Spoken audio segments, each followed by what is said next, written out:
position. I'm going to take public comment now because we have a lot of people in the public who want to speak. How many speakers do we have? I want to recognize San Mateo School Board member Peter Hanley.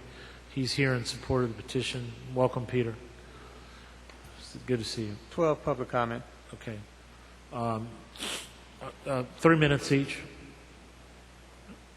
I'll call your name. There's seats up in the front. If you can come in and be seated.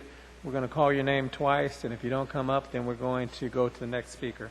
Christian Anderson, Ben Steinberg, Janet Johnson, Eric Schwabeck, Patricia Miles. Yeah, hold on. Before I do that, I wanted to reiterate and comment about what we need to have happen here. And this is public comment, and we do want to hear from you in the public comment. And so we really have to understand that it's important that we recognize that we do not stop or prohibit public criticism of our employees.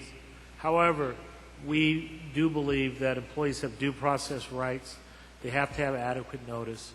And before all these complaints and charges, and to make sure we preserve the ability of the board to legally consider the complaints or charges in any subsequent evaluation of the employee, the board, and we urge you, encourage you, especially the complaints, to file a complaint using the district complaint procedure rather than vetting it out here in the public where we really can't respond and address the issue. So just want to remind people of that, and hope that you'll take those comments at heart. And with that, we'll start the public comment. I apologize. I'm not feeling well, so I'm going to have to leave. But I'm going to let you, I'm going to have Mr. Medrano run the rest of the meeting. Mr. Medrano, you'll take over. Thank you. Thank you, Mr. President Manager. Yeah. First speaker, please, come forward. Mr. Anderson, followed by Ben Steinberg, Janet Johnson, Eric Schwabeck, and Patricia Miles. That'd be order the first 5. Thank you. Good evening, board members and West Contra Costa citizens. My name is Kristen Anderson. I'm a parent at Lupine Hills Elementary School in Hercules and the school site council chairperson. I am here tonight because our school needs the board's help and the help of its citizens. I would like to read to you something I think would help us in the long run in our school district. In regards to hiring a principal, this is a current hiring process Oakland and many other communities use.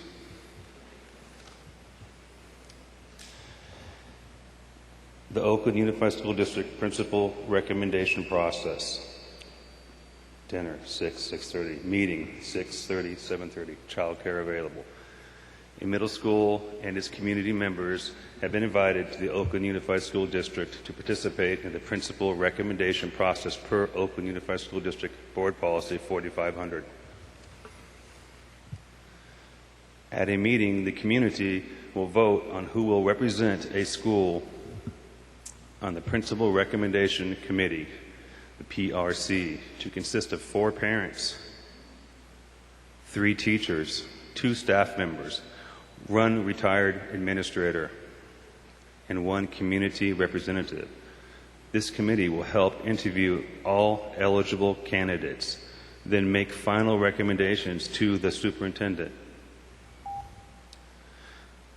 To be a part of this important process, those elected to participate on the committee will be committing to 4 to 6 preparatory and follow-up committee meetings and 1 full day, usually a Saturday, interviewing the finalists.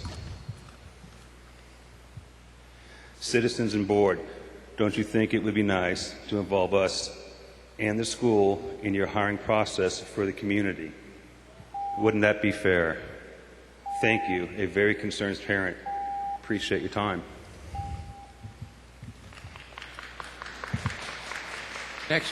Next speaker, please. I have some signed petition here for removal of the principal. Your time's up. Next speaker, please. Introduce yourself. School board members, Dr. Harder, school administration, my name is Ben Steinberg, and thank you very much for having me.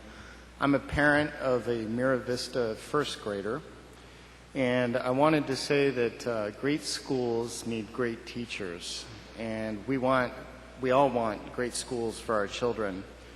We have a very good math teacher in the 5th grade who recently received, in the 8th grade, who recently received a notice that he may be terminated. And we wanted to implore the school board and Dr. Harder to retain Mr. Sugawa as our 8th grade math teacher. We have great affection for him, great respect for him. He's a fantastic teacher. There were other members from the Mira Vista community who were here, but they had to depart earlier. There is one other parent as well who will address this issue. The second issue I wanted to address was I had the good fortune of attending a school board retreat that was here, I believe, in January.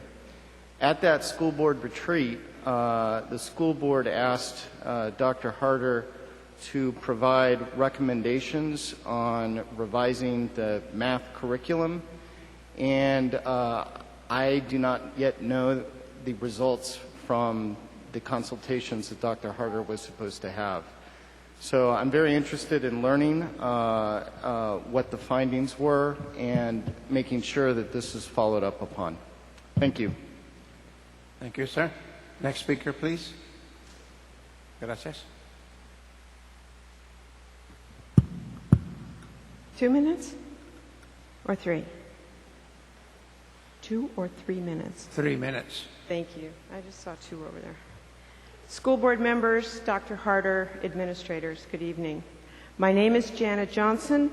I'm a 30-year resident of Richmond, and I teach beginning ESL in the adult school. I'm here to address the elimination of the adult school principal position. This afternoon, I received an email from Martin Hertzfeld, a solar engineer who teaches the adult school's solar basics classes. Since he can't be here tonight, he asked that I deliver his message. I'm going to quote from his email. Not only oil companies in the area may wish to bring on employees, but also specifically solar renewable energy companies. The solar trades courses have been growing in particular. The fees of the classes are relatively low and provide students an opportunity to transcend their condition and enter a renewable energy career. What is working about adult education is the flexibility to train the general public in addition to those with highly technical skills. Other courses may be added based on the success of the course in Solar Essentials.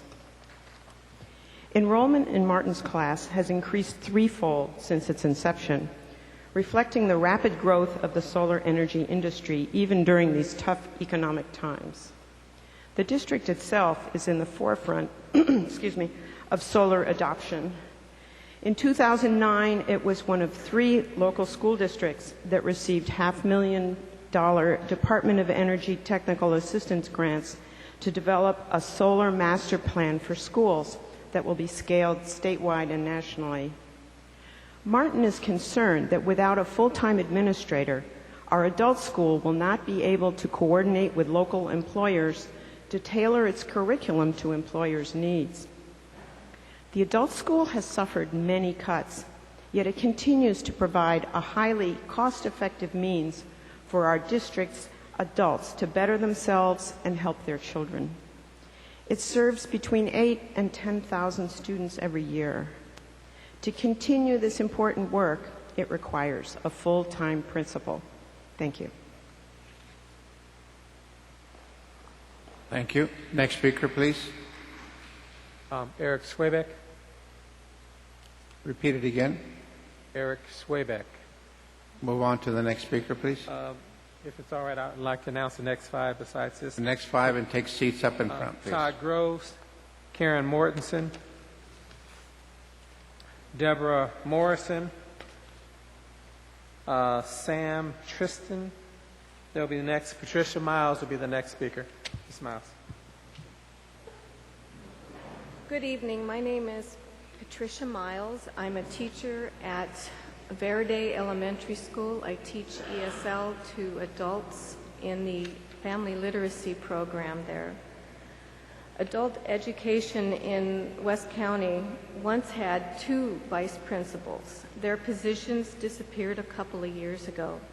And now I've heard the position of principal will not be filled at the end of this school year. I'm worried about the viability of the adult education program if it doesn't have a principal.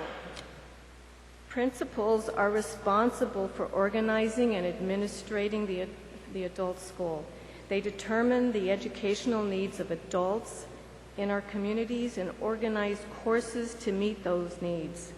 They schedule and assign teachers and students. They supervise classroom instruction. They manage the business functions of the school.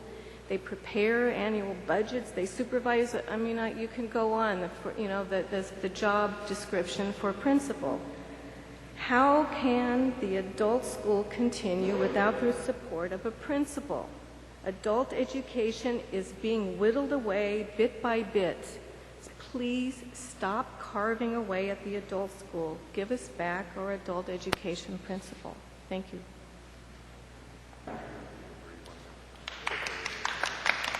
Next speaker, please.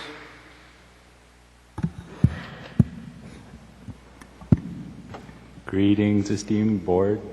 Dr. Harder, my name is Todd Groves. I'm a parent at El Cerrito High and a volunteer at Portland Middle School. I've come to talk about the need to retain great teachers who are currently pink-slipped. Right, there are 3 reports released this week that show ominous signs for kids currently in our schools. CSU is closing the doors, quite possibly the class of 2013. The McKinsey released a report showing dark clouds looming on the job prospects of the kids currently in our schools for the next 2 decades. And the Council on Foreign Relations says the state of our public schools constitutes the greatest threat to our national security of any issue. It's a very dark sign. The CFR report said that one of the greatest national interests we have is retaining great teachers. You've done a great job in finding frontline administrators who've also in turn recently done a great job in hiring great young staff. We want to see them retained, and they're all pink-slipped. We should make exemplary teachers exempt from the riffing process. We should have a way of identifying those people we really want to retain and make ours. Thank you. Gracias. Next speaker, please.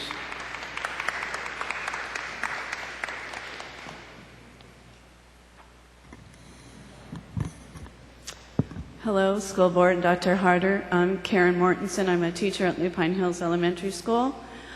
I have been at the school since January of 1996, and I have never seen or felt so much discord and tension and fear at the whole many years that I've been at the school. And I really do love being at Lupine Hills and like what I do. I've noticed a couple of observations lately. I'm on the equity walkthrough team, and we just got through completing a walkthrough where we went through the entire school. And I can't tell you the sadness that was in all of the classrooms, in the children and the teachers. This is a black cloud.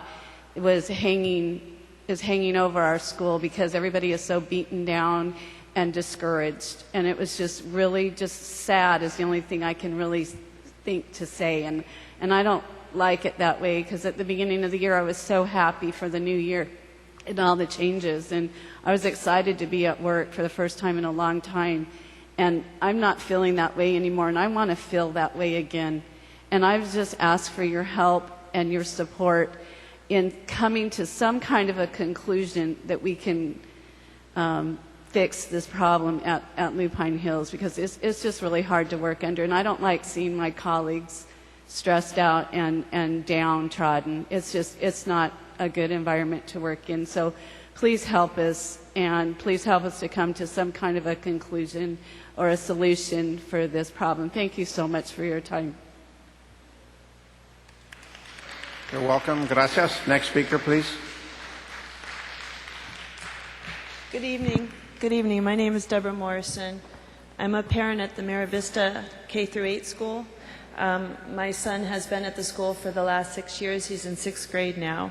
And I've come to ask you tonight to rescind the layoff notice that was issued to our stellar 8th grade algebra teacher.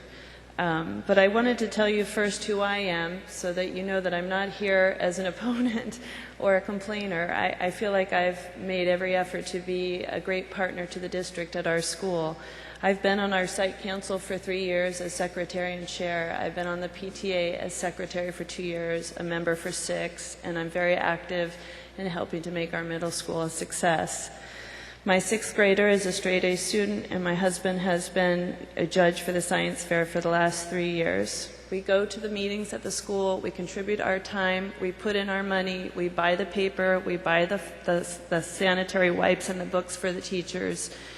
And now we really need your help on a core issue. Let us keep our uniquely qualified 8th grade math teacher, please. For our school, because we are K-8, our teachers must be multiple subject credentialed as if they were for an elementary school, because we are in part an elementary school. But for 8th grade math, we need someone with specialized skills and demonstrated ability. And we have that in Mr. Sugawa, Ryan Sugawa, our current 8th grade teacher. He is multi-subject credentialed, but he has a deep knowledge of algebra. He was a math specialist at Oakland. He's taught other teachers how to teach algebra. He's had proven success with our kids. Our kids respect him. He has excellent classroom control. Our students will not learn adequately the algebra that they need to succeed in high school and college and life from a teacher who is teaching him or herself algebra one step ahead of the kids because they're more senior but not as qualified. I understand Dr. Harder has written back to many of our parents saying seniority trumps, but it does not actually. The Education Code, Section 44955D1, gives the district the discretion to keep a less senior teacher who has special skills or competencies necessary to this position, which Mr. Sugawa does. We district parents need to know that our kids are going to get qualified teachers and that qualified teachers will be retained. California's Department of Education has said that the study of algebra serves as a gatekeeper to college preparatory track. Students who take algebra by 8th grade are far more likely to take calculus in high school and pursue higher education than those who do not and get better paying jobs. But they need a teacher who knows the subject, can inspire a love of the subject, and can fully answer the teacher's questions. Please support the parents who support the district, and let us keep our high-achieving students at the school. Thank you. Thank you. Next speaker, please. I'd like to announce the last 4 speakers. Go ahead, please. Tsitrin, Kristen Pursley, Sandra Reyes, Evelia Vila. Come up to the front row, please. I see only one person after you, Ms. Pursley. Could you repeat those names again of the last 4? Maybe they're gone. Kristen Pursley, Sandra Reyes, and Evelia Villa. Ms. Villa, Ms. Reyes, are you present? Okay, thank you. Go ahead, sir. Introduce yourself. Good evening, board members. My name is Sam Tsitrin, and I work with Jorge Lopez at A Method Public Schools. I've been with the organization for 5 years as a teacher at Oakland Charter Academy and Oakland Charter High School. Obviously, Mr. Lopez really wanted to be here tonight, but he couldn't because of a previous engagement. But I wanted to come here tonight just to see this vote through because we are all very excited about the partnership of working with this district and trying to make the same things happen here that we were successful with in Oakland, such as making a very successful middle school, Oakland Charter Academy, and then building on that and making a high school that is high achieving. I also wanted to mention that, some of the things that the staff member was in the report, such as the MOUs, those things are being worked on. In fact, our board is meeting this Friday, and so the MOUs will be addressed and probably, finished at that time. Okay, thank you. Thank you very much. Next speaker, please. Good evening. My name is Kristen Pursley, and I work for West Contra Costa Adult Education, and I'm a member of Communities Organized to Support Adult School, or COSAS. The adult education community in West County is shocked at the news that our principal of adult education, who has only been with us for 8 months, has been reassigned and that her position is being eliminated. Some of us found this out only because we attended a professional conference where people from other adult schools knew about the change. We are already coping with the loss of 2 vice principals, but the elimination of the principal of adult education position is particularly significant because it is the last administrative position devoted entirely to adult education. With the loss of our principal, we come under the director of adult and alternative education. The current director is very talented and hardworking, but she has many other responsibilities. Without an administrator dedicated to our programs, we begin to lose our separate identity as an adult school. Within this short time our current principal has been with us, she has found ways to significantly increase both our CalWORKs and federal Carl Perkins funding. CalWORKs has even agreed to pay for a teacher to teach an additional adult school class for CalWORKs students. These are not just funds coming to the adult school. These are resources being brought into an underserved community that will be spent on services for that community. Adult education needs a leader who can bring these kinds of resources to adults. We have to ask why this is happening now. Our funding has been cut by 50%. But the executive summary of the interim budget report, which the board will probably certify later in this meeting, states on page 6 that the multi-year projection assumes that adult education is funded at our current 2011-12 level through 2014. If our funding is to stay essentially the same, why are we losing a position that might well pay for itself with increased revenue to the adult school? If the considerable talents of our current principal are needed elsewhere, we can understand that. But why is she not being replaced? Thank you.